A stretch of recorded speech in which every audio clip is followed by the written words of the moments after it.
Aishmai Sitaki Krisoi Chris Dewey, what is cracking, boys, girls, ladies, gents, and anybody who is anyone. Today we are talking about The Midnight Library by Matt Haig. You know, it's not so much going to be a cheeky chat, it is probably going to be a bit cheeky, but it's just going to be a general review, to be honest with you. You know, I might try and condense a very small review in the first minute or two, just in case you're on the fence and you're like, oh, should I buy this book, should I not buy this book? There will be like a spoiler free too long didn't read at the start of this video, and then I'm going to go into things with a little bit more detail, go into it with a little bit more depth like I do with my other videos, and yeah. So in the background we're going to see some beautiful Animal Crossing gameplay. I visit two cute little islands on Dream Suite, and that's about it really. So let's get into the book.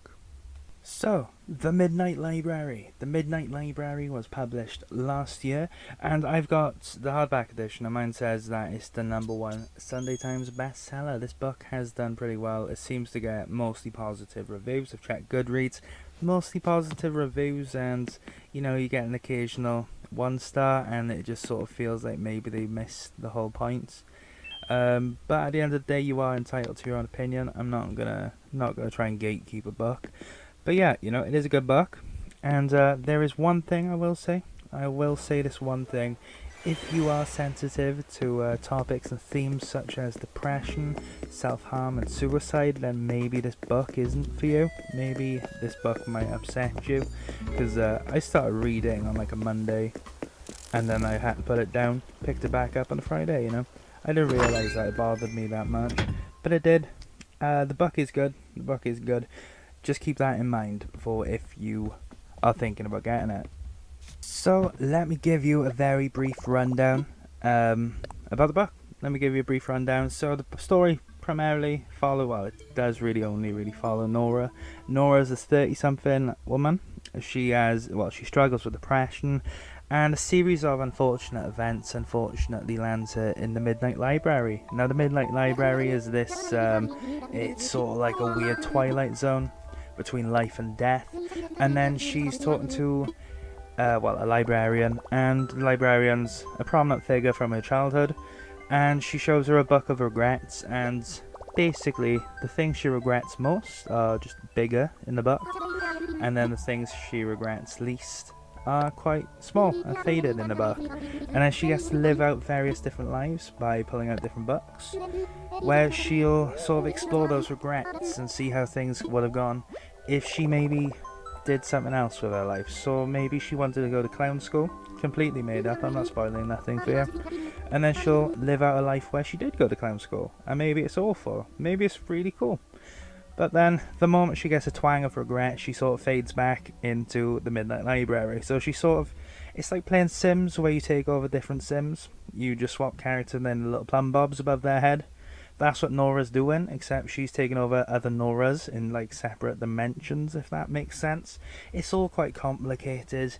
It's easier if you just say she's experiencing different lives. But this is really the premise of the book. You're sort of reading about Nora, sort of exploring different possibilities, different life paths, different ways in which she could have lived her life. And it's very interesting. I quite enjoyed it. And that is really the bulk of the book. You know, when I describe this book to friends in real life, they all say, oh, that's really interesting, that's pretty cool. Tell me how it goes. In fact, I'm hoping to lend my copy to someone soon, because they seem to like the sound of it. But yeah, I really like the book. Personally, I thought it was really good. I like Nora. Nora is a cool character, and then all the characters that you're not gonna like, they're written in a way so you don't like them. It's not like they're just dark and edgy and angsty, and you just hate them because it's poorly written. I think the themes about self-harm, suicide and depression, they're all handled with care, they're all done respectfully, they're all handled in a way where you can sort of tell maybe the author has personal experience with these issues, and it's that level of care that really made me appreciate the book. You know, it's not written by somebody who's trying to romanticize these topics, it's written by somebody who has sort of a first person perspective when it comes down to these topics. It's written by somebody who knows what they're talking about rather than somebody who thinks it's really neat and adds a lot of depth to your character. So if you came up to me and you were like, Chris, should I get this book? I'd say yeah, it's actually pretty good, to be honest. I bought the hardback edition. It was a bit more expensive on Amazon, but the paperback was like, oh, you can get this book for like £5, but it's going to take a year to get to you. Whereas the hardback was twice the price and it would have got to me the day after. So I got the hardback, don't judge, and it was good. It's a good book. Honestly, the cover's really nice as well. I quite like the cover. It's just a nice book. I reckon you're in for a good read. Obviously, if the sort of subject matter is quite close to home and it might upset you, maybe avoid it. Because depression is a prominent theme in this book. Depression is sort of like a big thing in this book, so maybe if you are going through a depressive episode or maybe just about coming out of one, maybe skip it, maybe come back then when you're feeling a lot better. But apart from that, yeah, the book's really, really good. So let's talk about it in more detail. Let's go. So we got Nora Seed. She is a likable young woman. She is 35 and she has been dogged with mental health problems, presumably throughout her life. She has depression, possibly anxiety, and I got a sneaking suspicion that she has a twang of autism, because she is very eccentric when it comes down to her favourite philosopher, and she just sort of references him a lot, and I'm not sure if it's a book trope, and maybe I'm reading too much into it, but yeah, I just thought it was a nice little detail, because Nora is genuinely a really likeable character. She is conscious about the world, global warming, she's sort of all over that. And yeah, I just really like her. She's a swimmer when she was young. Her dad pressured her. She was going to go for the Olympics. In one of her alternate lives, she actually is an Olympic swimmer. And she was in a band. She loves music. And then one of her alternate lives, she's in that band. And they've made it big. They're famous. Everybody loves them. So yeah, I really like Nora Seed. But she goes through a series of unfortunate events. Now, these unfortunate events really, they're kicked off by her cat, Voltaire, he's a cute little ginger thing, but he passes away. And Nora's understandably devastated. She loved her cat. And, yeah, this sort of spirals into a deep darkness. It pushes her into a depressive episode, a very bad one, because she loses her cat, and as a result, she maybe stays up a lot later crying. She's upset, understandably. She turns up to work late. She is then fired, sacked from her job. And her boss sort of mentions that she has a lot of mental health stuff. So it's one of those things where maybe you should have been a bit more understanding.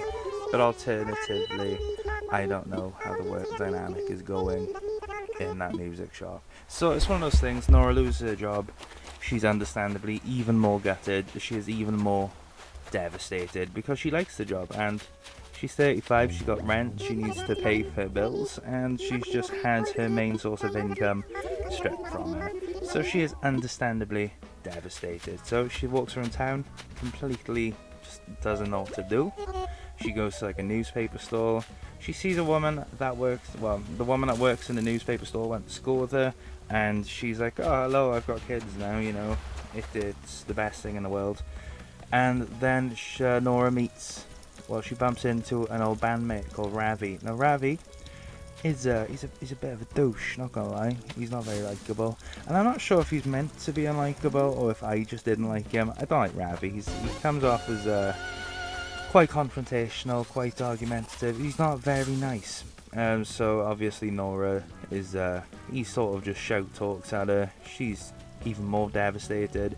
She gets back to her house, and then the mother and son, Nora's teaching the son how to play piano, and she's completely missed the music lesson, so the mother's just annoyed. So then Nora's dejected again, and then she picks up tablets for Mr. Bangery. He's like an older gentleman living nearby, and then he's like, oh Nora, it's okay, the young boy at the pharmacy's moved over, so now he's delivering my tablets. So all in all, Nora's feeling as if the world has completely rejected her. She is feeling about as big as a a penny, a flat penny on the floor. She's like a millimeter tall at this point. She is feeling so small and so unwanted by the world that her depression has ultimately just completely enveloped her.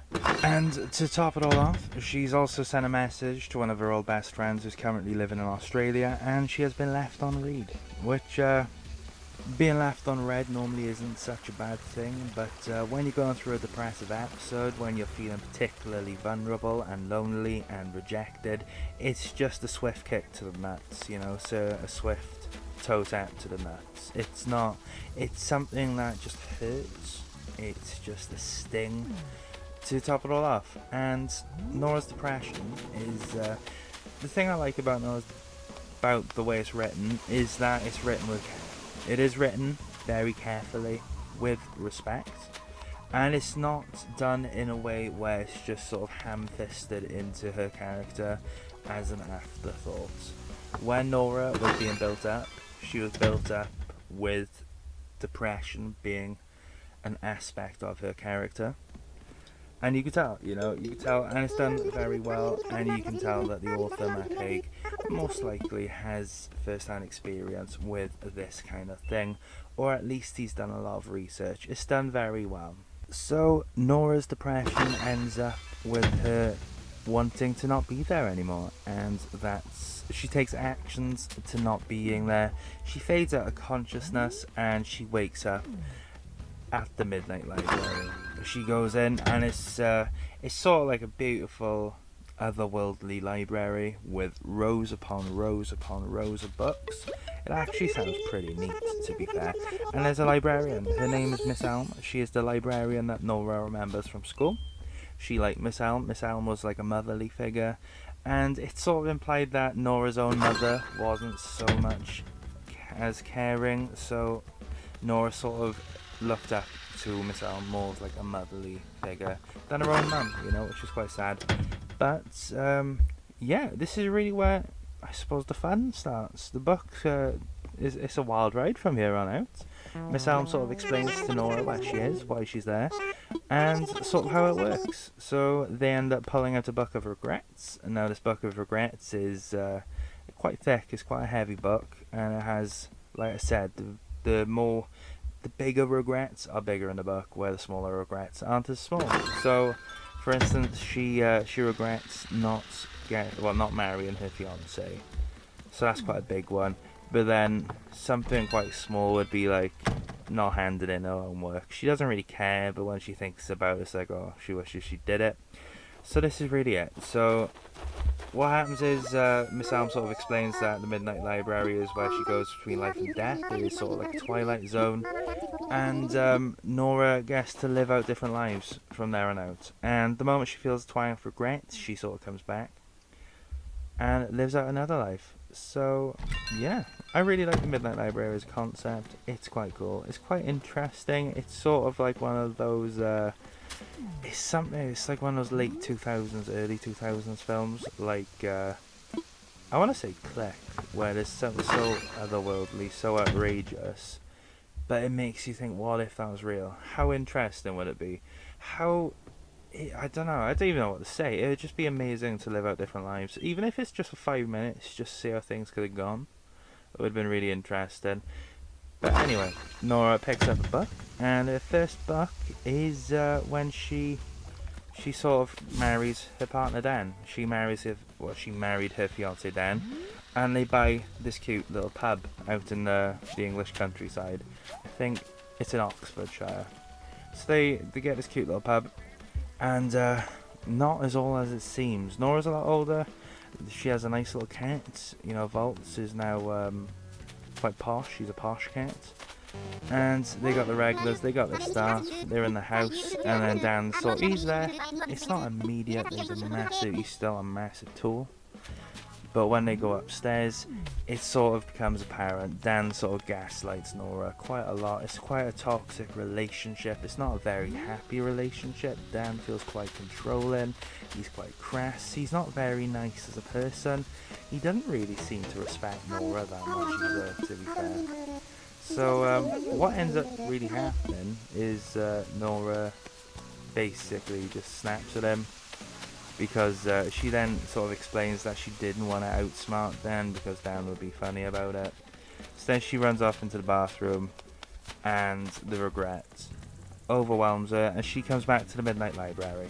Now, this first book, this first what-if scenario, was actually one of my favourites because I quite like where the book is set is somewhere where like I've ended up on like a messy night out. It brought back weird memories. It brought back those memories of like fondness. You know, you're driving through these areas, you're like, oh, wouldn't it be nice to live here? But then you realise that you're like 20 miles away from the nearest shop, and then the corner shop sells like packs of ham for like £20. It's one of those things, you know. But I really like this area. It's set up really nice, and I think it's quite a drastic change to Nora's current life. She's a lot less happy, which is obviously a bad thing, but it's just nuts how far like one little thing could have taken her, you know. She ultimately didn't marry Dan, but in this world she does. In this world she does, and then sort of like you can tell she's not very happy.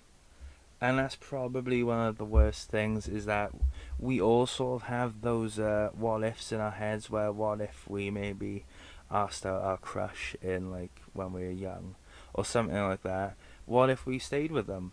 What if we did this? What if we did that? And Nora had this about Dan, and it's just kind of sad to see that it doesn't really work out very well. It ends up being quite a toxic relationship, and it makes you think then, what was Dan like anyway? Was it a toxic relationship anyway? Was he controlling? Was he emotionally abusive? We don't really know. We don't really get a lot of backstory about the relationship other than the fact that Nora just didn't get with him. But yeah, I really like the story because it sort of shines light on this unfortunate event, you know. And then she ends up back in the Midnight Library, and she's very aware that she had a different cat. She's interested in her cat. She's sort of getting the grips with how this whole thing works. So she's like, oh, what if there was a life when Volts was an indoor cat? Because when she found Volts on the side of the road, she was under the impression that a car had hit him, that he had been clipped by a car and had died of his injuries. So Emma sounds like, yeah, go on, here's a book. She opens it, and then she's living back where she was, really. It's back to ground zero, I suppose, level 1 kind of thing, where she's in her own flat, and she's calling for a cat. She's calling Volt. She finds him under the bed, and he's passed away. And then she's pulled back out because obviously she is gutted to find that her cat has been is deceased. And then Miss Alm sort of just explains that, you know, Volts wasn't hit by a car. You know, it was just genuinely his time to go. He was born with this rare heart condition, and that he wasn't really destined for a very long life anyway. Volts had a happy little life, and you know, he just sort of went out to pass away in the sun next to the road. So Nora is understandably probably very devastated by this, but it sort of takes the regret off her shoulders. She doesn't think she's a bad cat owner anymore. It's sort of like one of those things, you know. It's like she blames herself for the death of her cat, but it wasn't her fault. It was just a natural occurring thing that she couldn't have stopped. And this is sort of how the rest of the book goes. It sort of tackles Nora's depression and things that led her into this dark downfall. But yeah, you know, the book sort of tackles all of these things that led her down this rabbit hole, you know. She loses her job, and then every single other life she has, her job is better, except for her third life, where she's in Australia, where the job is sort of seems really kind of But yeah, then in one of her lives, she regrets not keeping with the band, because Ravi said, you know, our songs were fire. Don't like using that word. The songs were really good, and Ravi's like, yeah, our songs were really good, you kind of ruined it. So Nora's like, okay, what if I stayed with the band? What if we did become famous? And what Nora finds out is that being in a band isn't all that lived up to be. It's stressful. She's got anxiety. She's involved with scandals. She finds out that her brother, unfortunately, had just not a very nice death. He's no longer with them, and all this is sort of blasting her, and she's like, no, I don't like this. I really don't like this. And she's back in the Midnight Library. So they've tackled her cat, they've tackled sort of the job and the band. Another regret that she has is that she didn't go on to be an Olympic swimmer. And so she's like, oh, what if I did go on to be an Olympic swimmer? And her father is still alive, but her mother has unfortunately just had this really sad lonely death. And everyone's just sort of there. They're sort of using her. They're sort of like symbiotes. They're sort of parasites. She's deeply unhappy. Again, she doesn't like the way that everything is. You know, she's got peppermint tea, and it's a bit like one of those things. The thing with what's her face, Nora Seed, is that she is very much one of those people who would say, "Oh, that's a bit Tory, isn't it?" And this is why I like Nora. She's kind of funny. She's kind of relatable, but she has peppermint tea, and that's a bit Tory for her. And it's kind of cool. I like it. You know, it's funny. It's kind of like it has charm. But ultimately, Nora doesn't like this. And there's a scene where she's looking down at a mole on her hands, you know, in the famous Life, where she is an Olympic swimmer, and there's like a press, and she looks down at her mole quite a lot, because that mole has been with her through everything. But that's another regret nipped in the butt, you know? But I think ultimately the biggest thing for her is that when she decides that she wants to be a glaciologist, she wants to live a life in which she was a glaciologist, as Miss Elm sort of said. You know, Miss Elm, back when she was, what, 10, around about 10, early teens, Miss Elm said, "Oh, well, you could be a glaciologist." So Nora's at this point, she's like, "Yeah, what if I was a glaciologist?" And what actually happens is that Nora finds herself face to face with a hungry polar bear. And this is undoubtedly and very obviously terrifying, but this is when Nora kind of realizes that she wants to live. She has that urge. She doesn't want to die. She wants to live. She wants to live to see another day, you know? And this sort of sticks with her, this lingers, because she's gone from wanting to die to wanting to live. And I thought this was quite nice, because then she meets a fella called Hugo. Now, Hugo is a bit I want to say strange. I liked him, he's funny, but he sort of goes on about the Midnight Library, and he talks about how he's met people who sort of claim to have been there, and they've mentioned there's a librarian, a single librarian, only one person, and he's like, well, maybe this librarian's God. And this bit is actually really interesting. I think I read this late at night because I can't remember any of this, and I actually really enjoyed reading through it again. But it's basically all about parallel universe, you know. He refers to people as sliders. They're sliding in and out to different sort of dimensions, and it sort of complicates things. It sort of complicates things quite a lot. It's easier the simpler you go. But yeah, he's like, oh, this is something that I believe is happening, and Nora is obviously well aware that it is happening because she's doing this, and they sort of hit it off. And this sort of the crescendo for this is Nora sleeps with Hugo, and she sort of regrets it, and then finds herself back at the Midnight Library. And this life really is a turning point for Nora, because she's discovered a willingness to live. You know, she wants to live. So Nora's next life, and I suppose it's the final life, by all means is perfect. You know, she marries this boy that she had a crush on back in school. She has this lovely little girl, a daughter, and they all have nice jobs. You know, the husband is a surgeon, he's a doctor, he's just doing really well.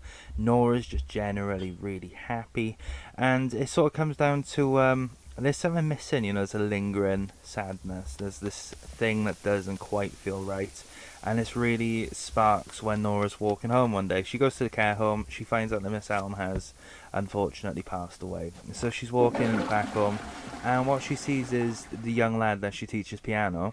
He's being just sort of handcuffed by a bunch of police and pushed into the back of the car, and she's trying to go over, she's trying to say, stop, you know, what's happened, this kid's really good, what's happening. And this is sort of where it clicks, that because she offered the boy piano lessons, it sort of kept him out of trouble in school.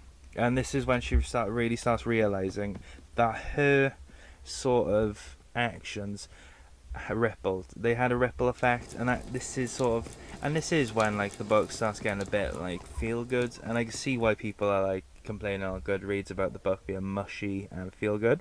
But I really think this is when Nora starts coming out of the depressive episode, because when you go into one, you sort of isolate yourself, you can't really see a way out, and then you sort of learn stuff, you sort of realise, you remember, you teach yourself, you have to relearn a lot of things. It's like kindness is ultimately one of the things that everybody needs, you know.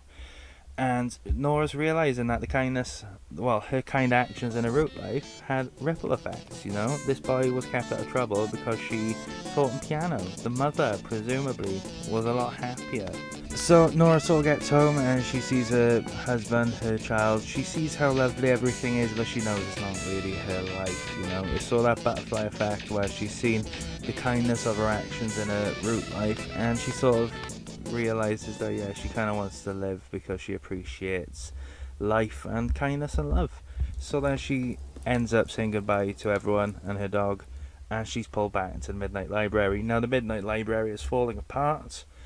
It's crumbling, it's being destroyed, and Nora makes a frantic dash to the exit. And then she just sort of wakes up, and she sort of takes herself over to Mr. Bangery, calls the doctor, recovers, and then she's just sort of happier. But then the book is really concluded when Nora goes over to the local care home and she finds Miss Elm, and she takes a chessboard and they play chess, and it sort of cheers Miss Elm up, and then there's like a little twinkle in her eye and they're all really happy, and then it just sort of fades to black, and that's the credits, if it's a film anyway. But that's really the end. The end is actually really warm. I love the ending. It's actually really nice. It's a nice little conclusion and a wrap up to a lovely little story, you know? So I did actually miss out a few lives. I tried sort of trimming this down, because if I had to talk about everything in depth, it would have been nuts. This video would have been long. But yeah, it is actually a really good book. And in my opinion, I think, to be brutally honest, I think depression is one of the things that threads all of Nora's lives together. I think if there's a sort of continuous thread, they try making it out to be the mole, but I think it's the depression, you know, it's always there, whether or not it's severe or not, it differs, but it's always there, and sort of Nora realises that it's there for life, she lives with it, but she sort of learns by the end that her kindness, her actions, the love that she puts back out into the world, sort of does eventually, it does matter, you know, she matters. She isn't dejected, she isn't rejected, the world loves her. And I've seen reviews on Goodreads saying that this book is basically a glorified self-help book after the halfway point, and I don't quite agree with that. Personally, I think it's basically just a story of a young woman going into a very dark, depressive episode and then coming back out of it, you know. It's a very touching story, and if you have gone through the same things that Nora goes through in a story, then you'll be able to relate, and it's nice being able to relate to a character like that. You know, Nora doesn't really go on this great adventure where she assassinates a terrorist leader.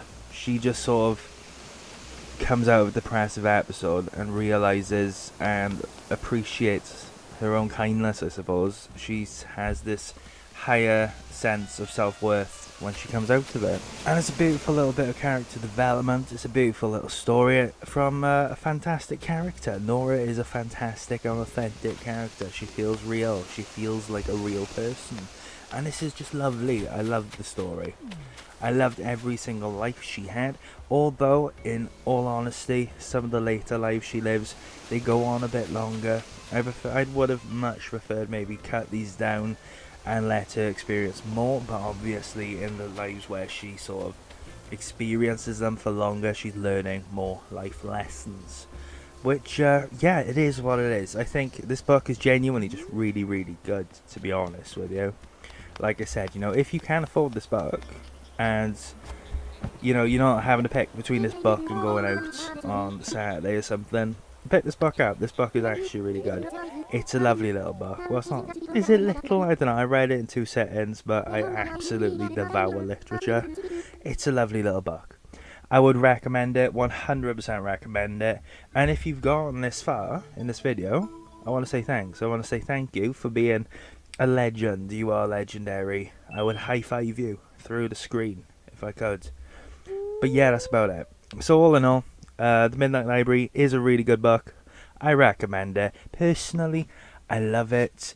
And this is coming from somebody who primarily reads like game books, and then this sort of meme book series. So yeah, Midnight Library, I 100% would recommend this book. It is cracking. It is fantastic. It is. It's just one of those books that is just really nice to read, you know. So yeah, you know, that's about it. If you've watched this far, I want to say thank you. Don't be afraid to like and subscribe. If you disagree or agree with anything I've said, please leave a comment. and I hope you have a really nice day, you know. Hopefully you'll be here for the next book review. I don't know when it's coming, but it is coming, you know. So yeah, you know, take care guys. I hope you have a lovely day. I hope you have an amazing week. I hope that this video might have just cheered you up if you were feeling down, you know. So take care of yourself and your loved ones. Goodbye, ta-ra.